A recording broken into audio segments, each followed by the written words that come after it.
నా బిడ్డ బాగా నేర్చుకోవాలని కోరుకుంటాను. అయితే అందరి పిల్లల మేధస్సు ఒకే తీరుగా ఉండదు. అందరూ నిజాయితీపరులు కాలేరు. ప్రతి చెడ్డవానిలో కూడా ఏదో ఒక మంచి లక్షణం దాగుంటుందని చెప్పండి.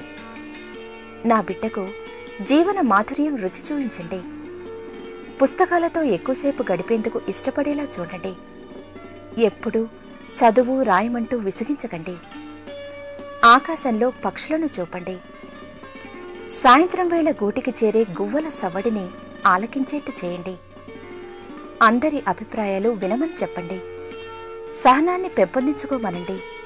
ఆత్మను అమ్ముకోవద్దని, దాన్నే నమ్ముకోమని చెప్పండి.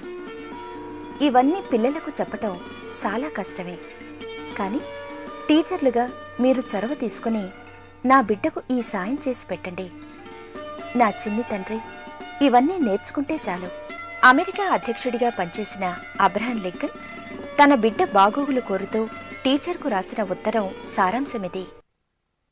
నమస్కారం. ప్రతిధ్వని కార్యక్రమానికి స్వాగతం. గలగలపారే సెలయేర్లు మన చిన్నారులు. కానీ ఒక్కసారి చదువు గురించి, బడి గురించి, అక్కడ ఉన్నటువంటి పరీక్షల గురించి, హోంవర్క్ గురించి, ఉపాధ్యాయుల గురించి చెప్పగానే వారు కాంతులేనటువంటి వారి ముఖంలో చిరునవ్వు మాయమైపోయేటటువంటి పరిస్థితి. వారి బాల్యాన్ని, మధురమైనటువంటి ఆ బాల్య స్మృతులని, ఆ అనుభూతిని మనం అపహరించకుండా, దోచుకోకుండా వారిని ప్రయోజకులు చేయలేమా, లేకపోతే వారికి విద్యాబుద్ధులు చెప్పించలేమా అనేటటువంటి సందేహాలు ఇవాళ సమాజంలో ఉన్నాయి. ఈ సందర్భంలో విద్యతోటి ప్రత్యక్షమైనటువంటి సంబంధం ఉన్నటువంటి నలుగురు ప్రముఖులతోటి ఇవాళ చిన్నారులు, చదువులు అనేటువంటి అంశం మీద చర్చను చేపట్టాం. చర్చను ప్రారంభించే ముందు వారిని ఒకసారి పరిచయం చేసుకుందాం.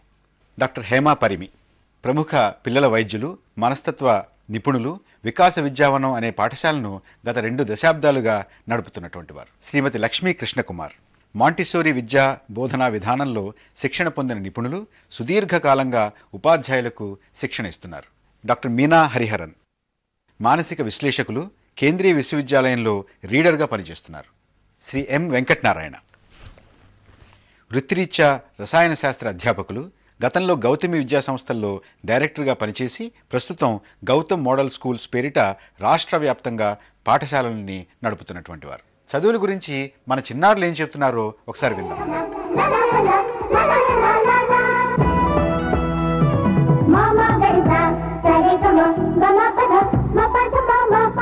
ఆడుకోవడానికి టైం ఉండదు. టీచర్స్ ఎక్కువ హాలిడేస్లో కూడా హోంవర్క్స్ ఇస్తారు. చేయడానికి టైం ఉండదు. అసలు ఎప్పుడు చదువుకోమంటారు. ఇంకా ఎక్కువ హోంవర్క్స్ ఇస్తారు కంటిన్యూస్గా. ఆ పీరియడ్ హోంవర్క్స్ ఉన్నా ఇంకో టీచర్ వచ్చి ఎక్స్ట్రా హోంవర్క్స్ ఇస్తారు. మేము చేయలేకపోతున్నాం ఎక్కువగా. స్కూల్లో పిల్లలు ఎక్కువైపోయారు, స్టూడెంట్స్ ఎక్కువ ఉన్నారు, క్లాసెస్ ఏమో చిన్నగా ఉన్నాయి. ఈ స్టూడెంట్స్ అయినా లిమిటెడ్గా ఉండాలి, లేకపోతే క్లాసెస్ అయినా స్పేషియస్గా ఉండాలి. టీచర్స్ ఒట్టి ఎగ్జామ్ ఓరియంటెడ్, రిజల్ట్ ఓరియంటెడ్గా మాకు క్వశ్చన్ ఆన్సర్స్ నేర్చుకోమని చెప్పడం వల్ల ఒట్టి మేము అవే నేర్చుకొని ఎగ్జామ్ రాస్తున్నాము. టీచర్స్ ఒట్టి బ్లాక్ బోర్డ్ మీద ఎక్స్ప్లెయిన్ చేయకుండా creative projects, power points, slide షోస్తో చూపించడం వల్ల మాకు బాగా అర్థమవుతుంది లెసన్స్. నేను పొద్దున 7 గంటల నుంచి సాయంత్రం 7 గంటల వరకు స్కూల్లో ఉండడం వల్ల నాకు ఆడుకోవడానికి కానీ, ఇంటికి వచ్చి నా హోంవర్క్స్ చేసుకోవడానికి కానీ టైం సరిపోవట్లేదు. స్కూల్ తర్వాత స్టడీ అవర్స్ వల్ల నేను మెంటల్గా చాలా టైర్డ్ అయిపోతున్నాను. అసలు స్కూల్స్ ఎక్కువగా ట్రాఫిక్ ఉండే చోట పెట్టడం వల్ల అక్కడి నుంచి వచ్చే హార్న్ సౌండ్స్ ఇవన్నీ విని క్లాసెస్లో టీచర్స్ ఏం చెప్తున్నారో, అసలు ఏంటి లెసన్ అని వినలేకుండా క్లాస్ చాలా డిస్టర్బ్ అవుతుంది. కాన్సన్ట్రేషన్ అసలు ఉండట్లేదు.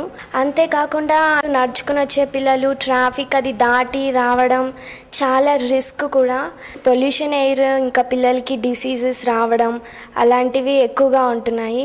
ప్లే గ్రౌండ్ లేదు, ఇంకా ఇంకా గేమ్స్ కూడా ఏం కండక్ట్ చేయట్లేదు, ఇండోర్ గేమ్స్ కూడా ఏమీ లేవు.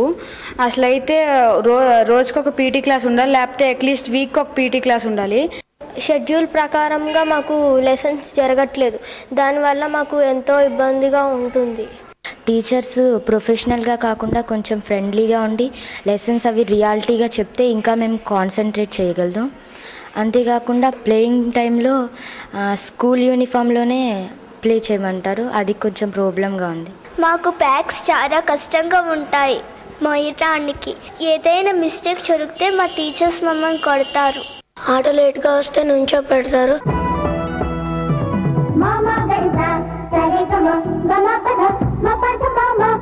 హేమ గారు, మీతో ప్రారంభిద్దాం. పిల్లల యొక్క బాల్యాన్ని, ఆ మధురమైనటువంటి అనుభూతిని దోచుకోకుండా ప్రయోజకులు చేయలేమా?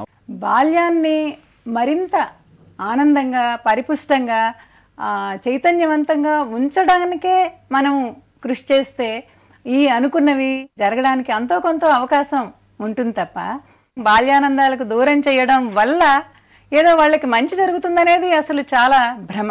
బాల్యంలో ఏ అనుభవాలు, ఎలాంటి జీవితం గడుపుతారన్న దాన్ని బట్టి వాళ్ళ బాల్యం ఒక్కటే ప్రభావితం కావటం కాదు, జీవితం అంతా కూడా వాళ్ళ యొక్క చైతన్యము, వాళ్ళ యొక్క మానసిక పరిస్థితి, మరి వాళ్ళ భావోద్రేకాలు, సంతోషాలు, దుఃఖాలు, వాళ్ళు తమకి తాము మిగతా వాళ్ళకి మంచి చేయగలరా లేదా, సంతోషంగా ఉండగలరా లేదా, వాళ్ళ తెలివితేటలు నిజంగా అసలు వాళ్ళకి ఉపయోగపడేటట్టు ఉంటాయా లేదా అనేది బాల్యంలో వాళ్ళు ఎలా ఉన్నారు, బాల్యంలో వాళ్ళు సంతోషంగా లేకుండా తర్వాత ఏదైనా సరే మంచిగా జరగగలదు అనేదే అసలు ఒక పెద్ద అపోహ. మీనా గారు, చదువు అనేటటువంటిది, విద్యాబుద్ధులు అనేటువంటివి పిల్లల యొక్క ధోరణికి వ్యతిరేకంగా ఉండేటటువంటివా? బాల్యం అనేది ఒక క్రిటికల్ ఏజ్. ఈ క్రిటికల్ ఏజ్లో గనుక మనం వాళ్ళకి కావలసిన పోషణ అంటే ఒక న్యూట్రిషనే కాదు, సామాజికంగాను, తర్వాత విద్యా విధానాల్లో కానీ, ఇమోషనల్గా కానీ వాళ్ళకి కావలసిన పోషణ ఇవ్వకపోతే, ఇందాక పరిమి గారు చెప్పినట్టు భవిష్యత్తులో బాధపడాల్సింది ఒక్క పిల్లలు పెద్దలు కాదు, మొత్తం సమాజానికే చాలా చేటవుతుంది. లక్ష్మీకృష్ణ కుమార్ గారు, childhood vital period in human life అన్నమాట. ఆ పీరియడ్ని మరీ ఆటపాటలకే వదిలేసి వాళ్ళ మీద అసలు ఫోకస్ లేకుండానూ చేయకూడదు. కాకపోతే ఆ పిల్లల మీద అస్సలు ఒత్తిడి తెలియకుండా, వాళ్ళకి ఒత్తిడి అన్నదే తెలియకుండా, ఆ ప్రెషర్ అన్నదే తెలియకుండా వాళ్ళకి కంప్లీట్ నేచర్ని వాళ్ళ దగ్గర తీసుకురాగలగాలి. అలా తీసుకురాగలిగితే మనం ఇచ్చే విద్యకి సార్థకత ఉంటుంది, దానివల్ల వాళ్ళకి ప్రయోజనం ఉంటుంది.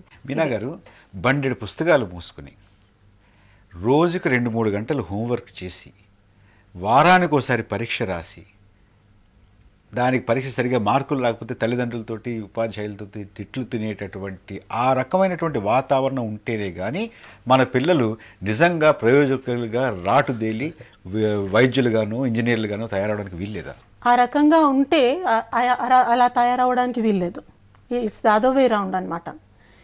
ఎందుకంటే మనం పిల్లల్లో ఏంటి, what is it that we are developing, వాళ్ళు దేన్ని అభివృద్ధి చేయాలని అనుకుంటున్నాం. ఒకటేంటంటే, ఒక చాలా ముఖ్యమైన విషయం మనం అందరం గమనించాల్సింది ఏంటంటే, పిల్లలు పెరుగుదలకి ఇవన్నీ తోడ్పడతాయని మనం ఇస్తున్నాం, కానీ మనం పిల్లల్ని సహజంగా పెరగనీయట్లేదు, మనం బలవంతాన్ని పెంచేస్తున్నాం అన్నమాట. పొద్దున్న 8 గంటల వరకు తల్లిదండ్రులు పెంచేస్తారు, తర్వాత స్కూల్కి వెళ్ళిన వెంటనే టీచర్లు పెంచేస్తారు, మధ్యాహ్నం సాయంత్రం వచ్చిన వెంటనే ఏ మ్యూజిక్ క్లాస్కో దీనికో దానికో కంప్యూటర్ క్లాసులకో పంపించి అక్కడ ట్యూటర్లు పెంచేస్తారు. అంటే పెంచడం అనేది ఏంటి, మనం కృత్రిమంగా చేస్తున్నాం అన్నమాట. ఈ విధంగా బండెడు పుస్తకాలు మోయడం, బండెడు చాకరీ చేసినంత తప్పు అనమాట. అది అపరాధం, అసలు నేరం. అది 12 పుస్తకాలు మోయడానికి వీల్లేదు అని యశ్పాల్ కమిటీ చాలా క్లియర్గా ప్రిస్క్రైబ్ చేసినా కూడా స్కూల్లో టీచర్లు తీసుకురమ్మంటారు, వీళ్ళు పుస్తకాలు మోస్తారు. దానివల్ల ఏమవుతుందంటే ఫిజికల్గా వాళ్ళకి ఫిజికల్ డెవలప్మెంట్ కూడా దెబ్బతింటుంది. అదే కాకుండా ఒకలాంటి ఒత్తిడి, అది మామూలుగా ఫిజికల్ ఒత్తిడి కాకుండా ఒకలాంటి ఒత్తిడికి వాళ్ళు గురవుతూ ఉంటారు, ఏ పుస్తకం మర్చిపోయానో ఏం మర్చిపోయానో అని. ఇంకొకటి, స్కూల్ అవర్స్లో ఉండే ఒక 5 గంటలు 6 గంటల లోపల ఇది చదవాలి, అది చదవాలి, ఫిజిక్స్ నేర్చుకోవాలి, హిందీ నేర్చుకోవాలి, స్పానిష్ నేర్చుకోవాలి, ఫ్రెంచ్ నేర్చుకోవాలి అని ఉన్నవన్నీ పెట్టేయడం తప్పితే అసలు వాళ్ళకేం కావాలి అని ఒక్కసారన్నా మనం చూసామా? అసలు మన ఇంటర్వెన్షన్స్ అంతా ఫెయిల్ అవ్వడం ఎందుకంటే టార్గెట్ గ్రూప్కి ఏం కావాలో తెలియకుండా మనం నిర్ణయిస్తుంటాం. వెంకటనారాయణ గారు, అసలు పిల్లలకి ఏం కావాలి, వారు ఏమనుకుంటున్నారు, వారు ఏం కోరుకుంటున్నారు, ఏం నేర్చుకోవాలనుకుంటున్నారు అనేది విద్యాలయాలు, వీరు తల్లిదండ్రులు ఆలోచిస్తున్నారా? పిల్లలకి ఏమి కావాలని వీళ్ళు ఎవరు ఆలోచించడం లే.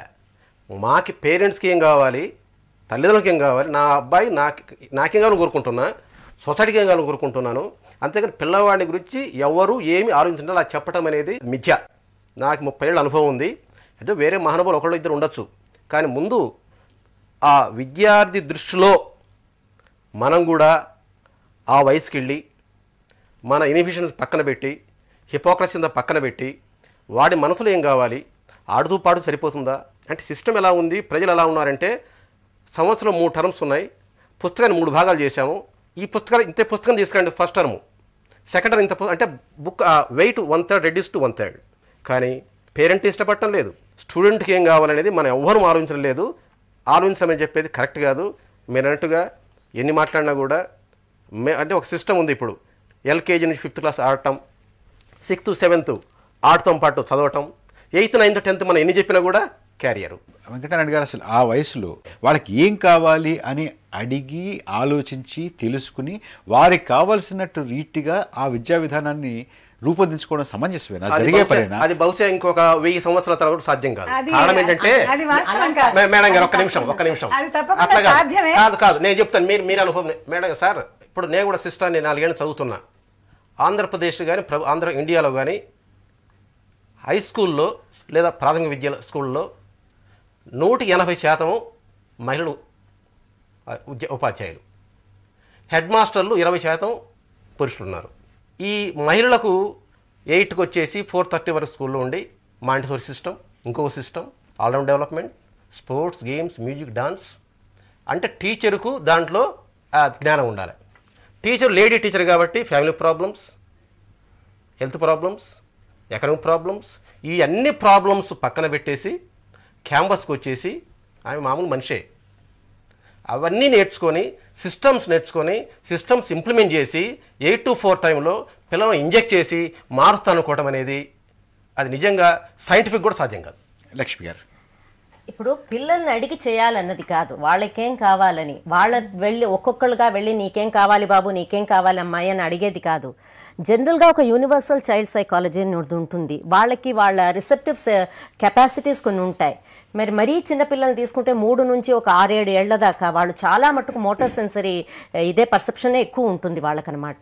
సో వాళ్ళకి తగినట్టు ఏది ఇచ్చినా దాన్ని ఒక సైంటిఫిక్ సబ్జెక్ట్గా ఇవ్వకుండా, ఫిజిక్స్ ఇవ్వకూడదన్నారు, ఫిజిక్స్ ఇవ్వకూడదని కాదు, ఇవ్వచ్చు. మీరు ఫిజిక్స్ ఇవ్వచ్చు, కెమిస్ట్రీ ఇవ్వచ్చు, బయాలజీ ఇవ్వచ్చు, ఏదైనా ఇవ్వచ్చు. కానీ దాన్ని అలా సబ్జెక్ట్గా కాకుండా వాళ్ళు దాంతో ఐక్యమైపోయేటట్టు, దాన్ని ఒక ఎంజాయ్ చేసేటట్టు, ఒక మొక్క గురించి మాట్లాడటం కానీ, ఒక దాని వేర్ల గురించి, పార్ట్స్ ఆఫ్ ద ప్లాంట్ గురించి మాట్లాడటం, అదొక లెసన్ లాగా కాకుండా వాళ్ళు పర్సనల్ ఎక్స్పీరియన్స్ వాళ్ళకు ఉండాలి. దాంట్లో ఒక విషయాన్నేమో మనం ముందు మన చేతులతోనూ మన ఇంద్రియాలతో దాన్ని ఆస్వాదించామన్నమాట. తర్వాత higher level is the intellectual perception. అప్పుడేమవుతుంది, దాన్ని ఒక సైంటిస్ట్ లాగా, ఇది ఎందుకు ఇలా ఉంది, ఈ వేర్లు ఎందుకు ఇట్లా వెళ్ళాయి, ఈ మొక్కకు ఎందుకు వేర్లు ఇలా వేరేలాగా ఉన్నాయని, అప్పుడు ఆ సైంటిఫిక్ ఇది రావాలి. ఈ 2 వచ్చిన తర్వాతనే కెరియర్ చాయిస్ అన్నది ఉండాలి. 3rd ప్లేన్ అంటాం మేము, అంటే టీనేజ్ లెవెల్లో.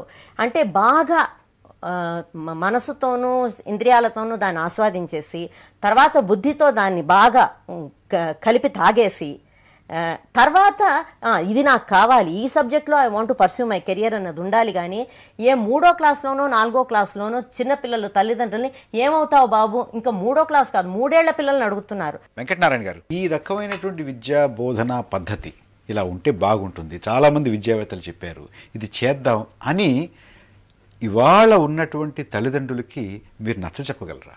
కష్టమే కానీ అసాధ్యమేం కాదు. అయితే అసాధ్యం కాదు. మేము ఒక స్కూల్ పెట్టాలని నిర్ణయించుకొని ఇండియాలో ఉన్నటువంటి స్కూల్స్ అన్నీ మేము సర్వే చేసి వచ్చాం.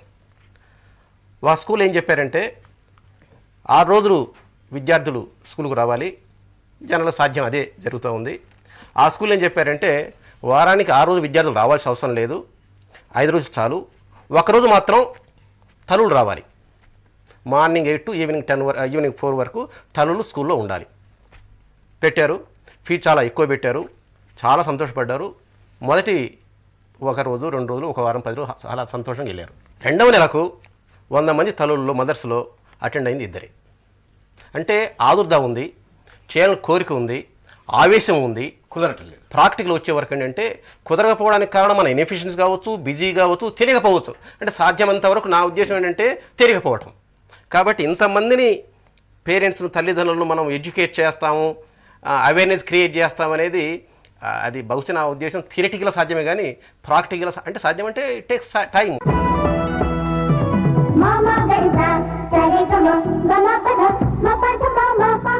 నీలాకాశపు పందిరి కింద ఎండా నీడ ఆటాడుకునే చోట పిల్లలను మనసారా ఆడుకోనివ్వండి. ప్రకృతి రంగస్థలంపై మారుతున్న ఋతువుల జగత్తును వారి ముందుంచండి. వర్ష ఋతువు అందాలను, శరత్కాలపు సొగసులను కళ్ళారా చూడనివ్వండి. అంతేగాని ప్రకృతి ఒడినుంచి మాత్రం వారిని లాక్కోకండి అన్నారు రవీంద్రుడు.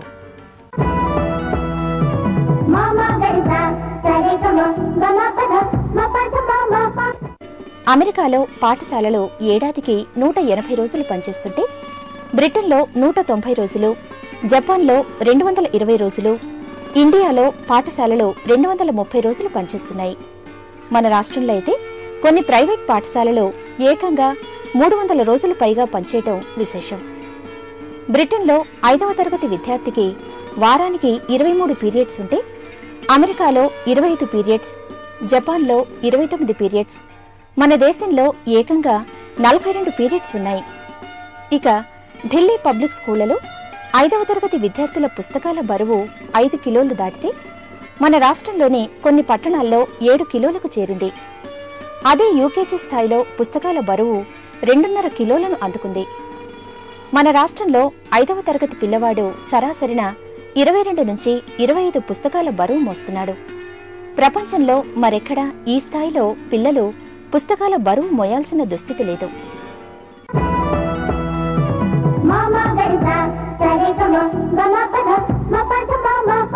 మీనా గారు, మా పిల్లవాడు ఈ రకమైనటువంటి బడిలోకి వెళ్ళి ఇంత స్వేచ్ఛగా ఉంటున్నాడు, కానీ నా పక్కింటి పిల్లవాడు చాలా పొద్దు నుంచి సాయంత్రం వరకు కూర్చోబెట్టి వాళ్ళని చదివించి చేసేటటువంటి దాంట్లో వాళ్ళు రాసేస్తున్నారు, చదివేస్తున్నారు, లెక్కలు బాగా వచ్చేస్తున్నాయి, ఎక్కలు బాగా వచ్చేస్తున్నాయి, మా వాడికి ఏమీ రావడం లేదు, 4 ఏళ్ళు అయింది, 5 ఏళ్ళు అయింది అనేటటువంటిది ఈ రకమైనటువంటి వైరుధ్యం.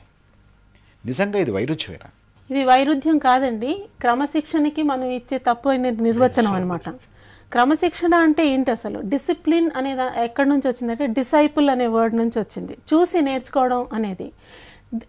ఒక దెబ్బ వేస్తే పిల్లవాడు ఆ నిమిషానికి ఆ పని చేయడం మానేస్తాడేమో, కానీ ఆ పని చేయకూడదు అని ఆ కంట్రోల్ తనకి రాదు. మీరు బొత్తిగా పిల్లలకి భయం చెప్పకపోతే ఎలాగా, వారికి హోంవర్క్ ఇవ్వకపోతే ఎలాగా, 4 వేయకపోతే ఎలాగా అనేటటువంటి తల్లిదండ్రులు కూడా సంఖ్య కూడా చాలా పెద్ద ఎత్తున ఉంది. అవునండి, ఇక్కడ ఒక విషయం చెప్పారు, 99%. ఇంకొక విషయం మనం గుర్తించాల్సింది ఏంటంటే, మనం సమాజంలో కూడా కొన్ని మార్పులు వస్తున్నాయి.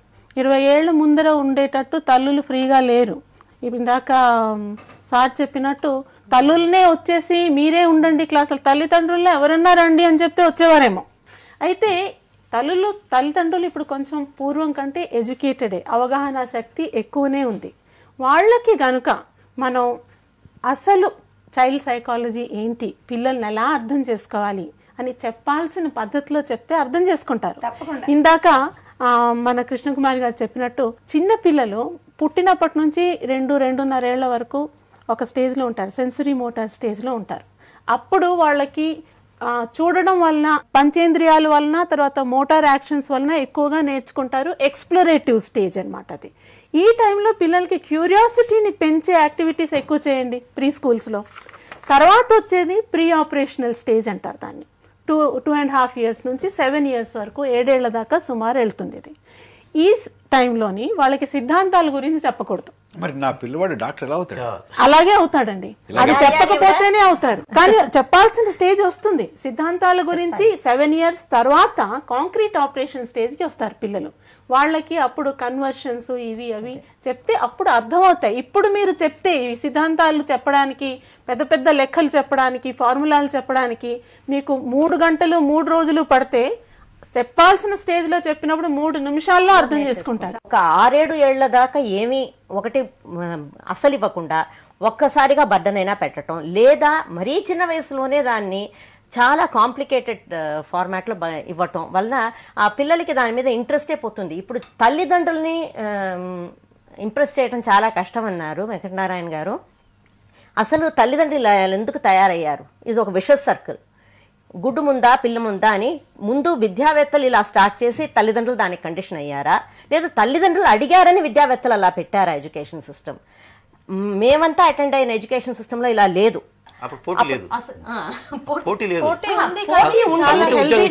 పోటీ మాట కాదు, కానీ ఇక్కడెక్కడో ఇది ఒక బిజినెస్ అయిపోయింది. ఇందాక గవర్నమెంట్ అన్నాడు, గవర్నమెంట్ పట్టించుకోవటం లేదని కూడా అంటలేదు. చాలా మంది గవర్నమెంట్ లో పెద్ద పెద్ద దీంట్లో ఉండే వాళ్ళకి ఇప్పుడు starting a school has become a business proposition. అంటే ఏమిటి, దీంట్లో బాగా డబ్బులు వస్తాయన్నది అందరికీ నిర్ధారణ అయిపోయింది. ఇది పేరెంట్స్ ఏం వేస్తే దాన్ని అలా వచ్చి ఎగిరి పట్టుకుంటారు. గుర్రం స్వారీ నేర్పిస్తానంటూ స్కూల్లో గుర్రం స్వారీలు ఎందుకండి? ఎందుకు ఈత నేర్పించటం? లక్ష్మి గారు చెప్పినట్టుగా టై కట్టుకోవాలి, ఒక బెల్ట్ పెట్టుకోవాలి, ఒక బూట్ వేసుకోవాలి, ఒక మేజోళ్ళు వేసుకోవాలి, ఇలా రావాలి అలా రావాలి, ఇవన్నీ అవసరమా మన స్కూళ్ళలో? అసలు ఎంత మాత్రం కాదు. ఇంత మనకి బాధాకరమైన విషయంలో కూడా ఈ మారిపోయిన కాలంలో ఎన్నో బాగాలేవు, ఇవి అసలు మారుతాయా అని అనుకుంటున్న దానిలో కూడా బాగున్న ఒక విషయం, ఆశగా అనిపించే ఒక విషయం నేను గుర్తు చేస్తాను. ఒకప్పుడు కన్నా తల్లిదండ్రులు ఇప్పుడు పిల్లలకి ఏదో చెయ్యాలి, చెయ్యగలము, చేద్దాము అనే తపన చాలా ఎక్కువైంది.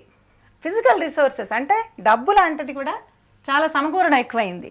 ఎక్కడొస్తున్నది సమస్య అంటే పూర్తిగా అవగాహన సమస్య. ఈ అవగాహన సమస్య గురించి తప్పకుండా మీనా గారు లాంటి వాళ్ళు, లక్ష్మి గారు లాంటి వాళ్ళు, వెంకటనారాయణ గారు, మనందరం కూడా ఇప్పుడు ఇలాంటి కార్యక్రమాల్లో దీన్ని తప్పకుండా మనం ఆలోచించగలిగిన, ఇప్పుడు అదనంగా శ్రద్ధ పెట్టగలిగి, ఖర్చు పెట్టగలిగి, పిల్లలకి అన్ని వనరులు ఇవ్వడానికి సిద్ధంగా ఉన్న వీళ్ళందరికీ ఇస్తే తప్పకుండా సాధ్యమే. రిసోర్సెస్ లేవు అని అంటే డబ్బుతో సంబంధం లేని రిసోర్సెస్ ఉన్నాయి. అవగాహన అనే దాని గురించి ముందు మనం చాలా గట్టిగా బద్దలు కొట్టడానికి చేయాల్సిందంతా చేద్దాం. మీనా గారు, చదువు చెప్పడం ఒకటి, మనం ఎలా పరీక్షిస్తున్నాం పిల్లల్ని? మనం నెలకోసారి, క్వార్టర్లీ అంటున్నాం, హాఫ్ ఇయర్లీ అంటున్నాం, సరే అనుకోండి, నెలకోసారి అంటున్నాం, వారానికి ఒకసారి అంటున్నాం. కొన్ని పాఠశాలల్లో నాకు తెలిసిన వరకు ప్రతిరోజు ఏ సబ్జెక్టుకి ఆ సబ్జెక్టు, ఏ అంశానికి ఆ అంశానికి ఆఖరి 10 నిమిషాలు ఆ ఉపాధ్యాయురాలు వెళ్లే ముందు ఒక పరీక్ష పెట్టేసి వెళ్లాల్సింది. అప్పుడు కానీ పిల్లలకి మనం బాగా చదువు చెప్తున్నాము, పరీక్షిస్తున్నాం అనేటువంటి భావన కలగటం లేదు. అవసరమా? ఇది బూచి చూపించడం అంటారండి. చక్కని మాట. పరీక్ష అనేది ఒక భయం కింద, ఒక భూతం కింద పిల్లలకి చూపించి వాళ్ళని భయపెట్టడం. ఈ భయపెట్టడం వల్ల ఏమవుతుందంటే అసలు వాళ్ళ మొట్టమొదటి విషయం ఏంటంటే వాళ్ళ సెల్ఫ్ ఎస్టీమ్ దెబ్బతింటుంది బాగా. రెండోది, చదువు అంటే ఒక ఆసక్తి కాకుండా చదువు అంటే ఒక భయం ఏర్పడుతుంది. మనం ఒక మెషిన్లో కానీ ఏదన్నా వేసినప్పుడు, ఒక మిక్సీ రన్ చేస్తున్నప్పుడు ఓవర్లోడ్ అవ్వకూడదు అంటున్నాం.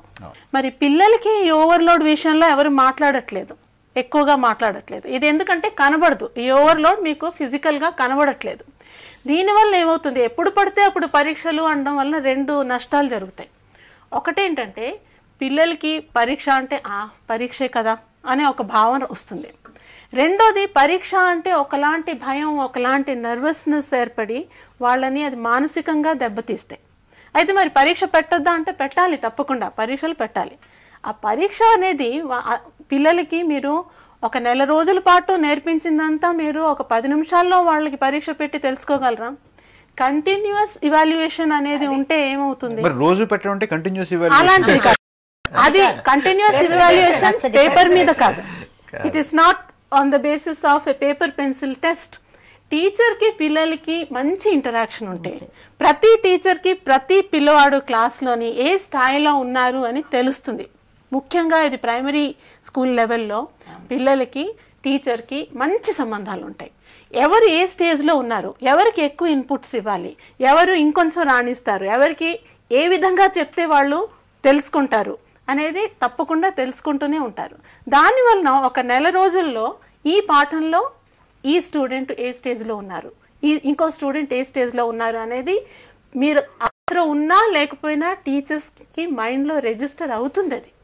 అది ఇవాల్యుయేషన్ అంటే. లక్ష్మి గారు, ఎవ్రీడే ఎవాల్యుయేషన్ ఉండాలి, టీచర్ల స్టూడెంట్స్తో ర్యాపోర్ట్ ఉండాలంటే టీచర్లు అసలు యాప్టిట్యూడ్తో ఆ వృత్తికి వస్తున్నారా అనేది చూడాలి. ముందు ఒకప్పుడు బతకలేక బడి పంతులు అన్నారు, ఇప్పుడు బతకాలంటే బడి పంతులు అన్నమాట. అంటే ఏమిటి? Well paid jobs. చాలా మందికి అదొక వెళ్ళాలి 9 to 4 జాబ్ లాగా చూస్తున్నారు. కానీ మనం ఈ ఎడ్యుకెంట్ అన్నది రెండు. ఎడ్యుకేటర్ విద్యనిచ్చేవాడు, ఎడ్యుకెంట్ హూ రిసీవ్స్ ఇట్. ఇది అప్పుడప్పుడు ఇట్ కెన్ బి రివర్స్డ్. పిల్లల దగ్గర నుంచి నిజంగా చెప్పాలంటే మేమంతా మేధావులను పదానికి గనక అర్హులం అవ్వాలంటే మా ఎక్స్పీరియన్స్ వలన పిల్లలతో ఉన్నదే మా అర్హత. మేము తెచ్చుకున్న డిగ్రీలు కావు, ఆ డిగ్రీలు పనికిరానివి. నిజాయితీగా చెప్తున్నాను. ఎందుకంటే ఆ పిల్లల దగ్గర నుంచి నేర్చుకున్న విషయాలు అసలు ఇంత ఉధృతంగా మాట్లాడగలగలేము మేము చదువుకున్న విషయాలైతే. ఆ పిల్లల దగ్గర నుంచి నేర్చుకున్న విషయాలు కనుకనే అలా ఉధృత వస్తుంది అనమాట. మనం రోజు వాళ్ళని పరీక్ష పెట్టి వేధించక్కర్లేదు, వారానికి ఒకసారి పరీక్ష పెట్టి వేధించక్కర్లేదు అనేటటువంటిది మనందరికీ తెలుసు, మనం ఒప్పుకుంటున్నాం.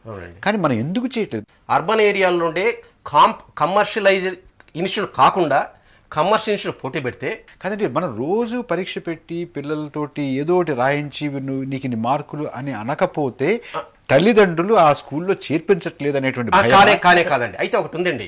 లాస్ట్ ఇయర్ ఒక స్కూల్లో మేము ఒక ఎక్స్పెరిమెంట్ చేయించాం. డిసెంబర్ 1 నుంచి మార్చి 13 వరకు సుమారు 100 రోజులు 265 టెస్టులు పెట్టామండి. అంటే రోజుకి ఎన్ని పెట్టారండి? డిసెంబర్ 1 నుంచి మార్చి 13 వరకు 100 రోజుల్లో సెలవులు 265 టెస్టులు పెట్టామండి. పెట్టిన తర్వాత చెప్తానండి. కాదండి, ఈ మేడమ్స్ అందరూ కూడా నవ్వుతున్నారు. నేను కూడా టెస్ట్ పెట్టే ముందు నేను కూడా భయం వేసింది, ఎందుకు నేను కూడా రాయలేను కాబట్టి.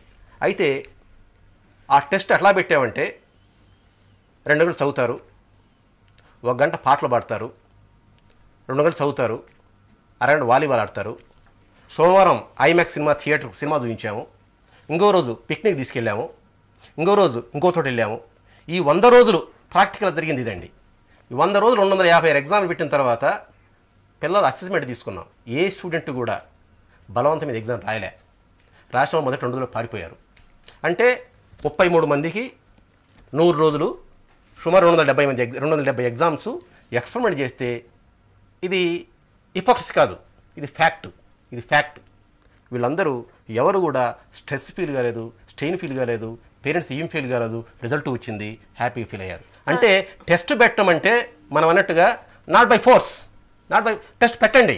They should not feel it as a test feel అవసరం లే. హేమ గారు, పరీక్షలు పెట్టడం అనేది ఒత్తిడి లేకుండా పెట్టడం, ఒత్తిడితో పెట్టడం అనే దాన్ని నిరూపించడంలో వాళ్ళు ఎన్నో రకాల ఆనందమైన బాగా లీనమయ్యి చేసే కార్యక్రమాల్లో మధ్య మధ్య పరీక్ష రాయడం వల్ల వాళ్ళకి ప్రత్యేకమైన నష్టం ఏం జరగకపోగా వాళ్ళకి అది మంచి చేసినట్టుగానే అక్కడ నిరూపించడం జరిగింది. అది అలాంటి దానికి అవకాశం లేదని నేను అంటే లక్ష్మి గారు చెప్పింది కూడా అదే కదా. ఇవాల్యుయేషన్ అన్నది ఉండాలండి తప్పకుండా. ఇవాల్యుయేషన్ అన్నది ఏమిటి? గ్లాస్ లో ఎన్ని నీళ్లు ఉన్నాయన్న విషయం గురించి మాట్లాడుకోవటం. పరీక్షలు జరపటం ఎలా జరపాలంటే గ్లాసులో ఎన్ని నీళ్లు ఉన్నాయన్న దాని గురించి తెలుసుకోవటం.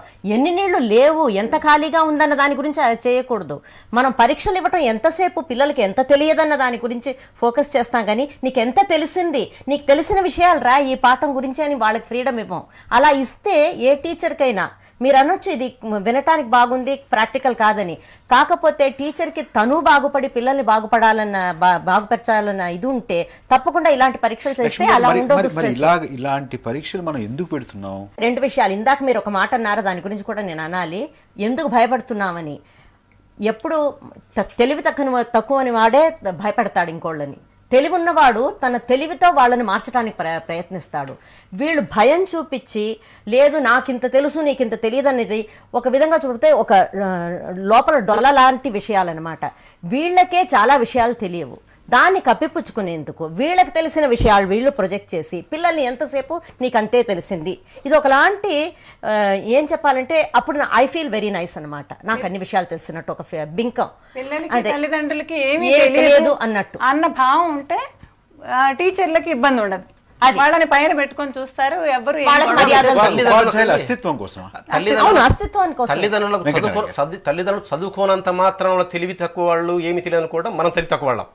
డిగ్రీ అవసరం లే, అది ఏమి తెలియని వాళ్ళే, కోటికి అన్నం తిన వాళ్ళు లేని వాళ్ళు, 24 పనిచేసిన వాళ్ళే గవర్నమెంట్ మారుస్తున్నారు. వాళ్ళు well educated even without degrees. అయితే ఒకటి ఉంది, ఎగ్జామ్స్ ఇంత మాట్లాడుతున్నాం, అసలు మనము ఎగ్జామ్స్ అవసరమా కాదని డిసైడ్ చేస్తున్నామా, అది ఎగ్జామ్స్ ఎలా కండక్ట్ చేయాలని డిసైడ్ చేస్తాం కావాలా? ఎగ్జామ్స్ కండక్ట్ చేయడం నేరమా?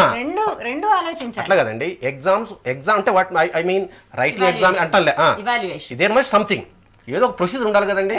మీరు అన్నట్టుగా స్టూడెంట్ కెరియర్ను డిసైడ్ చేసేది టీచరు. అయితే ఫైనల్గా తల్లిదండ్రుల కోరిక ప్రకారం కూడా ఉంది.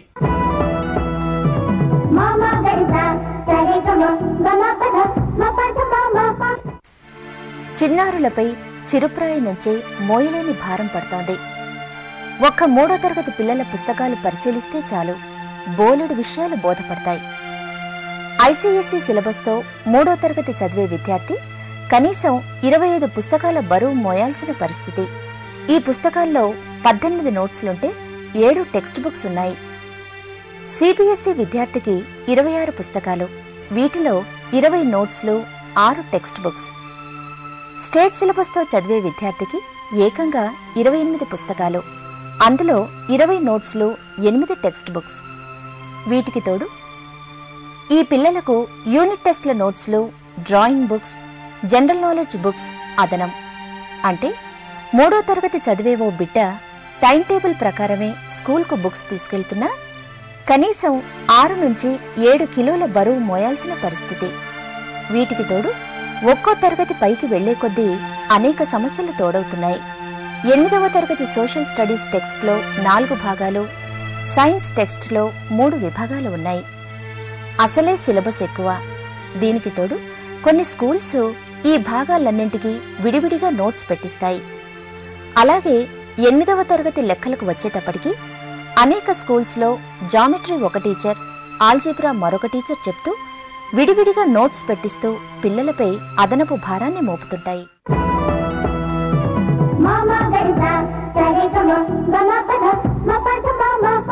వెంకటనారాయణ గారు, విద్య బోధించేటటువంటి పద్ధతి, ఏం చెప్పాలి, ఎలా పరీక్షించాలి, ఇది తల్లిదండ్రులు నిర్ణయిస్తున్నారా? నిర్ణయిస్తున్నారు.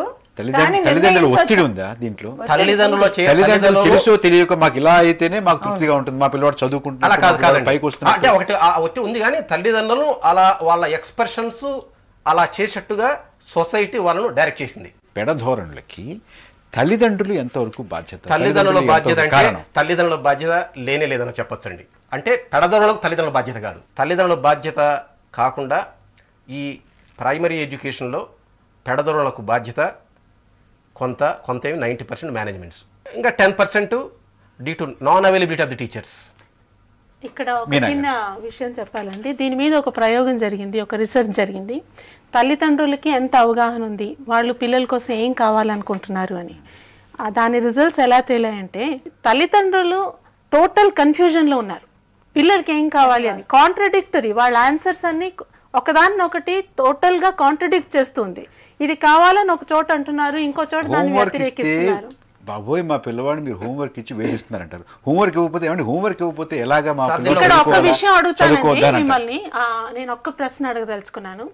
ఇప్పుడు మనం తల్లిదండ్రుల మీద బాధ్యతను నెట్టేసి తప్పించుకుంటే అది చాలా తప్పు అవుతుంది. ఒక పేషెంట్ డాక్టర్ దగ్గరికి వెళ్తే నాకు ఇంజెక్షన్ ఇవ్వండి అంటే ఇంజెక్షన్ ఇస్తారా, నాకు సర్జరీయే చేయండి అంటే సర్జరీ చేస్తారా? పేషెంట్కి ఏం కావాలో డాక్టర్కి తెలుసు. అదేవిధంగా విద్యారంగంలో కూడా తల్లిదండ్రులు కావాలంటున్నారు కాబట్టి పిల్లలకి ఇది ఇస్తున్నాము అని అనడం ఒకలాంటి ఎస్కేపిజం అని నాకు. నేను ఒక రిపోర్ట్ చెప్తాను సార్, ప్రాక్టికల్ రిపోర్ట్. ఇప్పుడు 3 రకాల స్కూల్ మేము స్టడీ చేసామండి. ఒకటి so called international schools, air condition buses, air condition classrooms, బాగా చదువు వచ్చేట అన్ని అంటం లేదండి. ఎయిర్ కండిషన్డ్ లగ్జరీస్ అనుకోండి, కంఫర్ట్స్ అనుకోండి, చదువు సంగతి మాట్లాడదామండి. ఇంకోటి సో కాల్డ్ అర్బన్ ఏరియాలో so called middle class people కొండి, రూరల్ ఏరియాలో ఉండి మనం ప్రతి టీచర్ కానీ ప్రిన్సిపల్ మేనేజ్మెంట్ పేరెంట్స్ మీటింగ్ పెడతాం. పేరెంట్స్ వస్తారు. పేరెంట్స్ వచ్చిన తర్వాత ఎప్పుడైనా కూడా teacher, management, principal upper hand.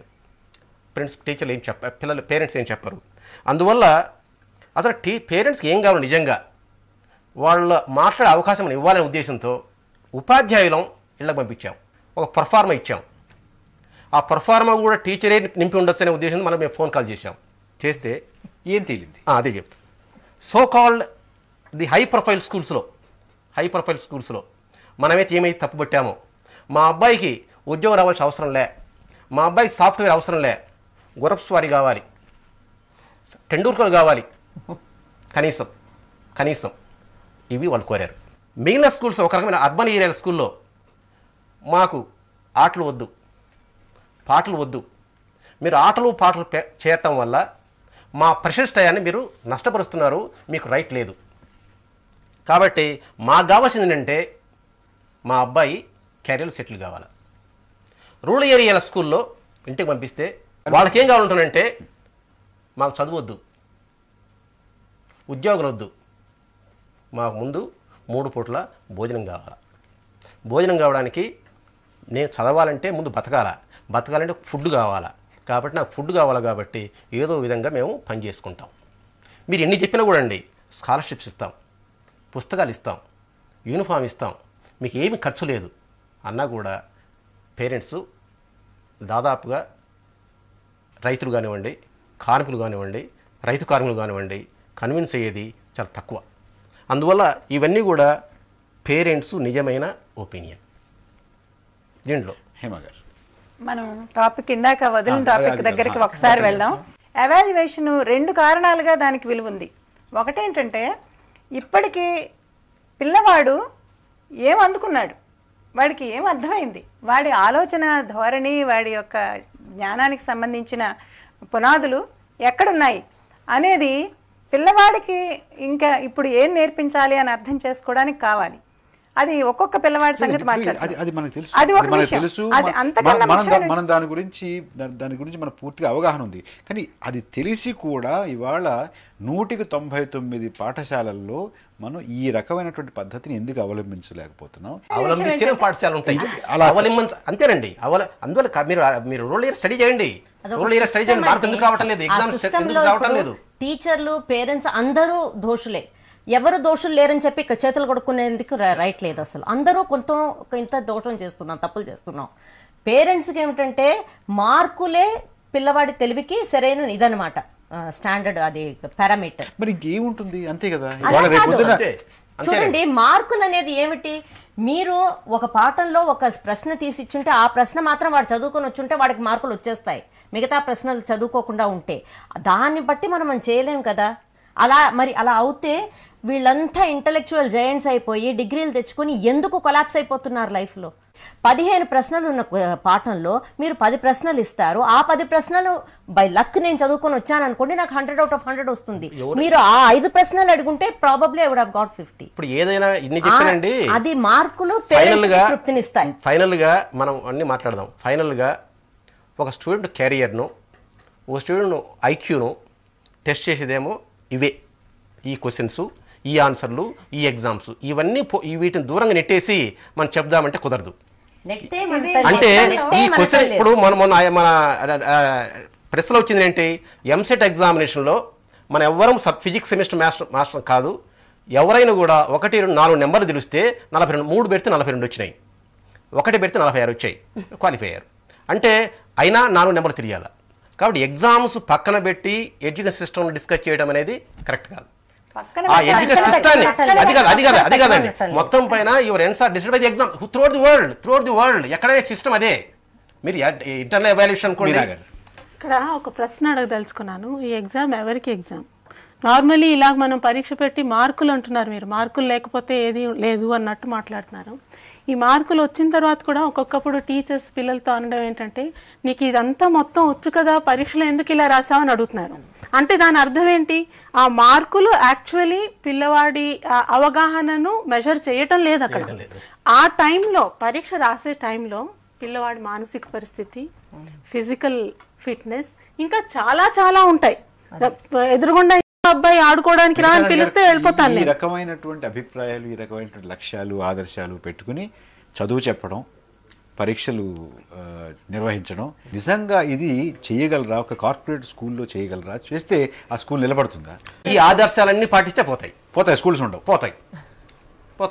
పోతాయి పోయినవి పోతున్నాయి.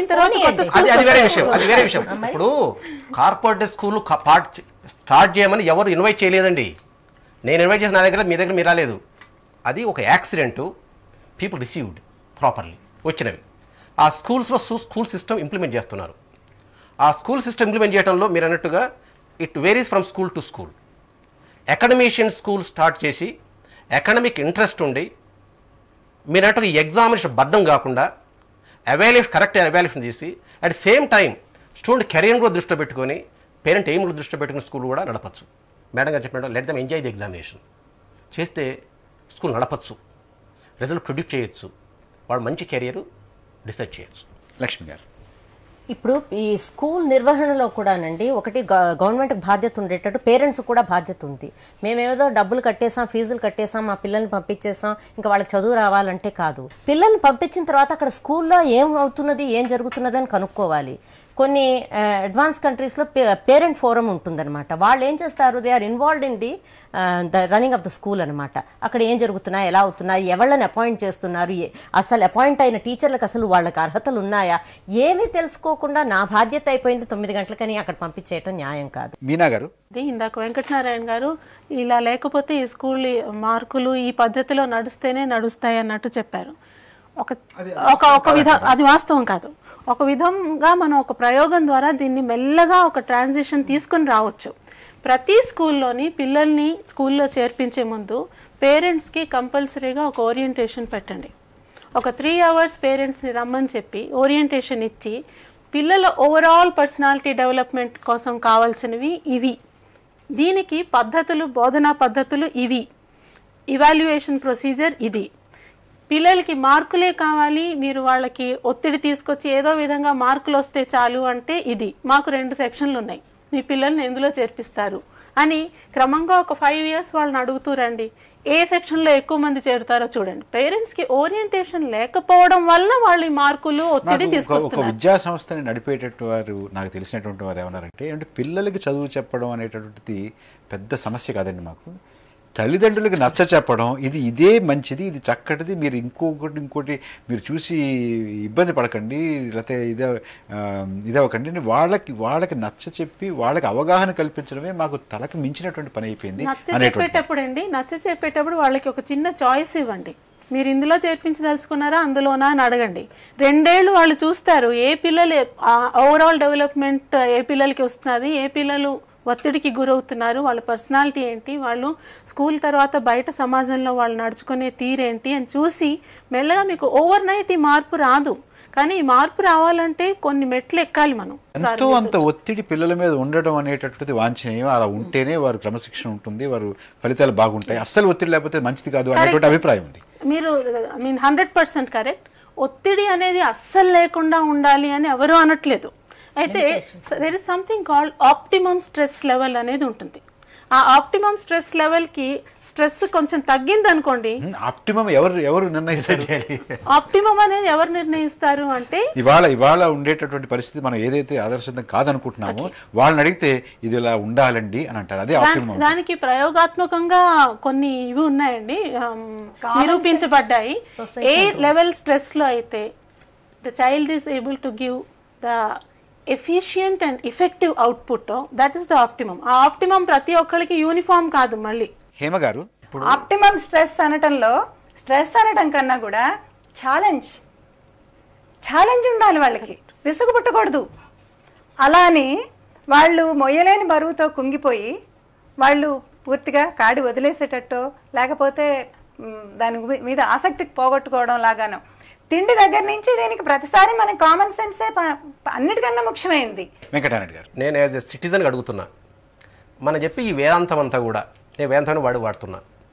ఆంధ్రప్రదేశ్లో లేదో భారతదేశంలో ఉండే ఇన్ని కోట్ల ప్రజలకు, ఇన్ని కోట్ల మంది విద్యార్థులకు అందించాలంటే ఎన్ని శతాబ్దాలు కావాలా? అంతవరకు వెయిట్ చేద్దామా? మేడం గారు నా చిత్తశుద్ధి ఉంటే చేయొచ్చు, ఖచ్చితంగా చేయొచ్చు. నాకు సపోజ్ ఒక ఎక్స్ ఉన్నాడు, ఒక ఆర్గనైజేషన్ ఉంది, చిత్తశుద్ధితో ఉంటే చేయాలి, 5 ఏళ్ళు చేయాలా? 5 ఏళ్ళకి ఉంటే కదా చేసేది, ఆయన ముందు ఉండాలా. కాబట్టి ఏ విద్యా సంస్థ ఏ మేనేజ్మెంట్ అయినా కూడా అందరూ చిత్తశుద్ధి లేని వాళ్ళు అనుకోవాల్సిన అవసరం లేదు, ఉన్న వాళ్ళు అనుకోవాల్సిన అవసరం లే.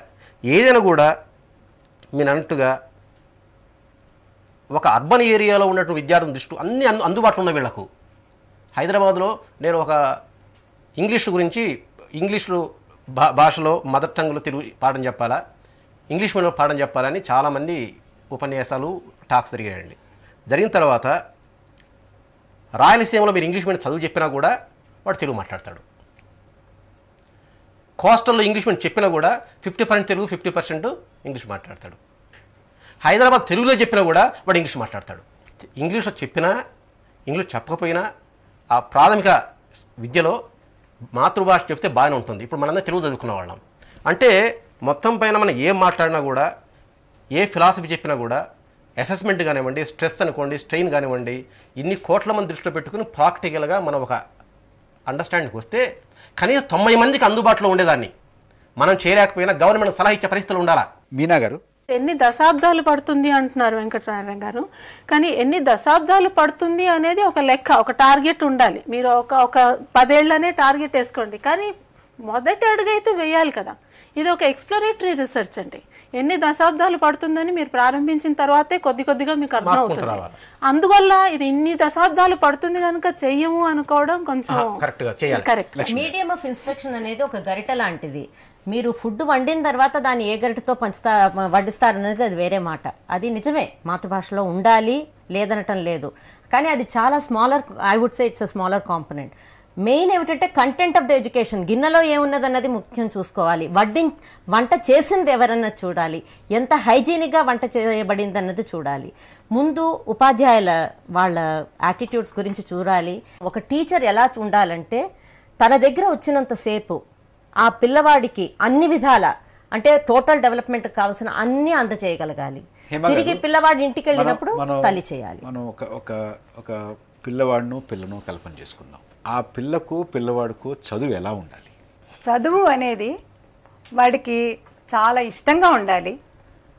వాడి ప్రపంచాన్ని ఇంకా ఇంట్రెస్టింగ్గా, ఇంకా ఏదో తెలుసుకోవాలి, ఏదో తెలుసుకుంటున్నాను, ఇదేదో నాకు బాగుంది అనే ఆ తపనని, ఇది లక్ష్యం. పద్ధతి ఎలా ఉండాలి? అలా ఉండాలి అంటే వాడికి స్వతహాగా అసలు వాళ్ళకి చాలా ఉత్సుకత, ప్రశ్నించే గుణం, ప్రతిదీ ఇదేంటి అని తెలుసుకునే గుణం బిడ్డలో ఉంది.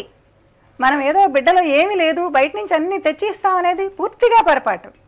బిడ్డలో సహజంగా ఉన్న ఆ స్వభావానికి మనము అంతో కొంత వాతావరణాన్ని కల్పించాలి. ఆ వాతావరణంలో మరి అమ్మా నాన్నల తీరు, ఇల్లు, బయటకు వచ్చిన తర్వాత చుట్టూ సమాజంలో ఉన్న రకరకాల విషయాలు, తర్వాత బడికి వచ్చిన తర్వాత టీచర్లు కన్నా మించి మిగతా పిల్లలందరూ కలిసి ఉండే తీరు, అక్కడ సహజీవనమా పోటీతత్వమా, పోటీ కూడా అంతో కొంత సరదాగా నడుస్తున్నదా, ఒకళ్ళనొకళ్ళు చాలా కక్షతో, చాలా భయంకరమైన బాధతో మరి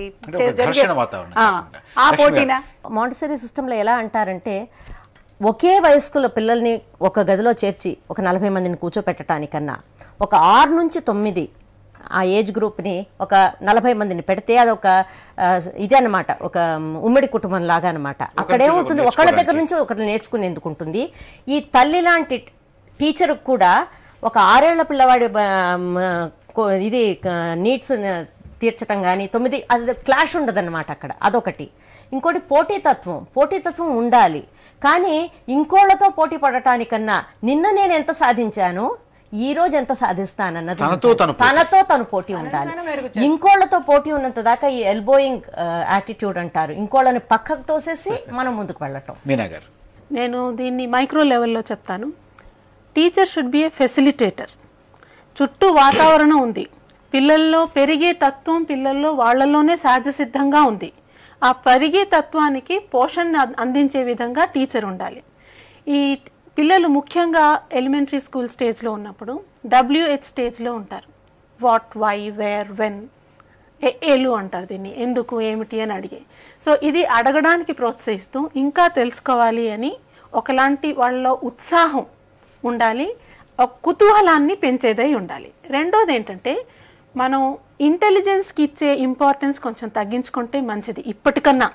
ఎందుకంటే ఇంటెలిజెన్స్ ఆర్ ఐక్యూ అనేది అవుట్డేటెడ్ అయిపోయింది. మనం పాశ్చాత్యులను అనుకరించాము, వాళ్ళని ఏప్ చేసాము, మోసపోయాము. ఇప్పుడు వాళ్ళే ఇమోషనల్ ఇంటెలిజెన్స్ అంటున్నారు. కాబట్టి ఇమోషనల్ ఇంటెలిజెన్స్ భారతదేశంలో మన కల్చర్లో చాలా సహజ సిద్ధంగా పిల్లలకి ఉన్నది. అది దాన్ని పక్కన పెట్టేశాం. అందువల్ల ఇమోషనల్ ఇంటెలిజెన్స్ అనేది పెరిగే విధంగా మన గతంలో మనం అవలంబించినటువంటి విద్యా విధానాన్ని ఒకసారి చూసుకోవడం వల్ల లాభం ఉంటుందండి.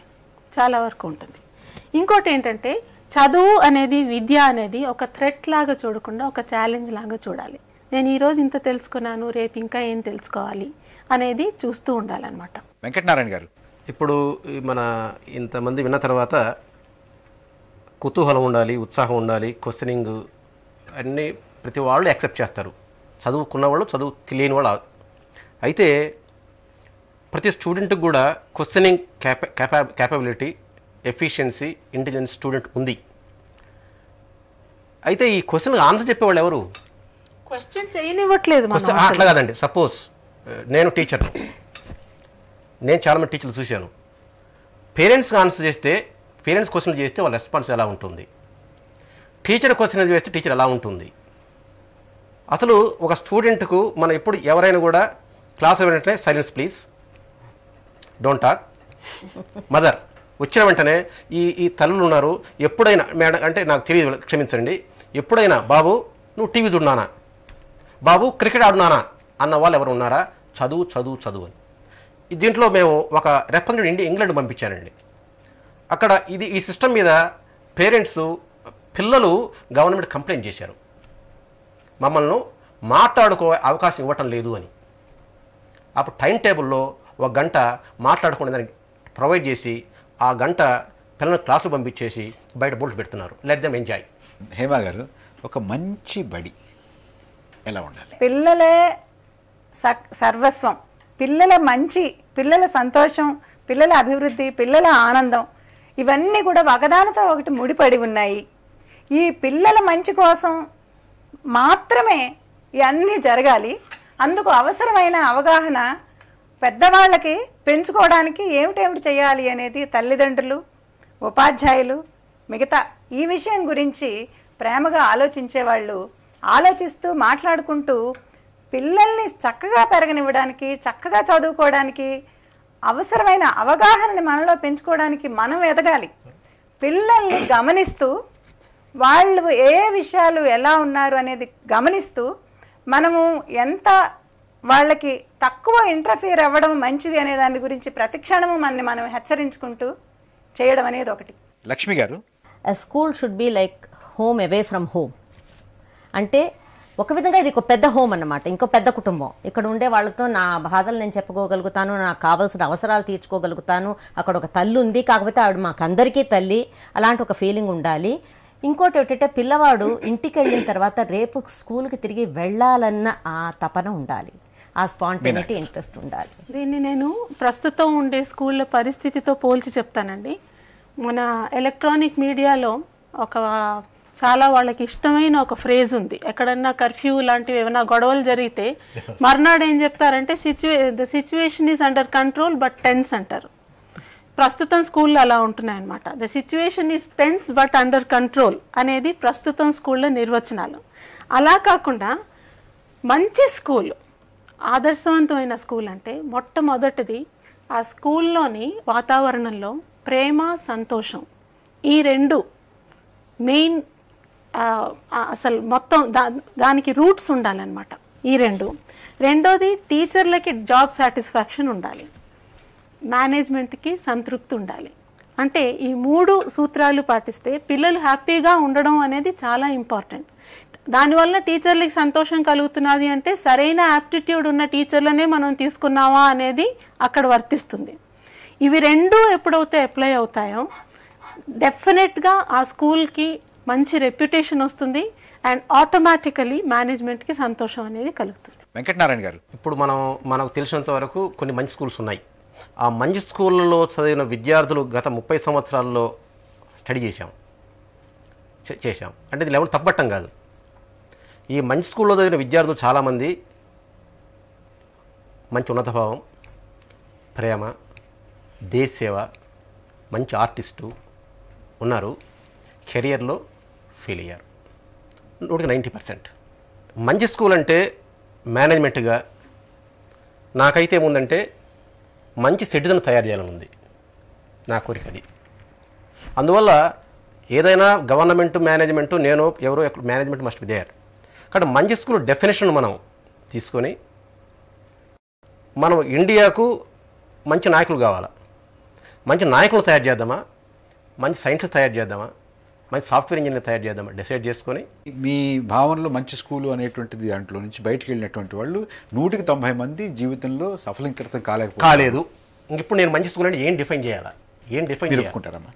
ఒప్పుకోను. మా అనుభవంలో వాళ్ళు మామూలుగా అందరూ లెక్కలు వేసుకున్న లెక్కల ప్రకారం వ్యక్తులుగా మరి ప్రొఫెషన్స్గా అంటే అందరూ లెక్కలు ఇప్పుడు ఎలా ఉన్నాయంటే వైద్యులుగా అవ్వడం, ఇంజనీర్లుగా అవ్వడం, లాయర్లుగా అవ్వడం, మరి ఇంకా మాట్లాడవలసి వస్తే రకరకాలుగా హై ప్రొఫైల్ టీచర్స్గా ఉండడం, ఈ అన్ని రంగాల్లోనూ కూడా ఇన్ని బ్యాచెస్ పిల్లలు ఇప్పటికీ ఒక 16 బ్యాచెస్ పిల్లలు వచ్చారు. పిల్లలందరూ వాళ్ళు ఎంచుకున్న రంగాల్లో చాలా బాగున్నారు. లక్ష్మి గారు అంటే ఇప్పుడు వెంకటనారాయణ గారు చెప్పినట్టుగా జీవితంలో ఓడిపోతారా? లేదండి, ఓడిపోయింది గెలవటం అనేది ఇంకోళ్ళు జడ్జ్ చేయకూడదు. నేనెంత ఓడాను ఎంత గెలిచానని నాకు తెలుసు.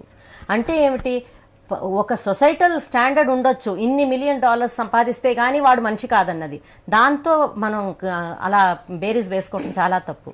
మనం చదువుల గురించి చేసేటటువంటి ప్రతి ఆలోచనలకి చిన్నారులు కేంద్ర బిందువు కావాలి.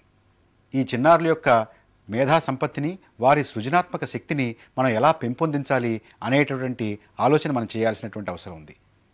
ఎక్కాలు నేర్చుకోవడానికి, ఆలు నేర్చుకోవడానికి మాత్రమే బడికెళ్ళాలి అనేటటువంటిది సరైనటువంటిది కాదు. వాటితో పాటుగా బడిలో పిల్లలు సంస్కారవంతులు కావాలి. సంస్కారాలను అందించడానికి బడి ఒక నిలవ కావాలి. దీనికోసమే మనం చేయాల్సినటువంటి కృషి. ఈ చర్చని ఇంతటితో ముగిద్దాం. రేపు మరొక ఆసక్తికరమైనటువంటి అంశం మీద చర్చతోటి ప్రతిధ్వని కార్యక్రమం మీ ముందుకు వస్తుంది. నమస్కారం.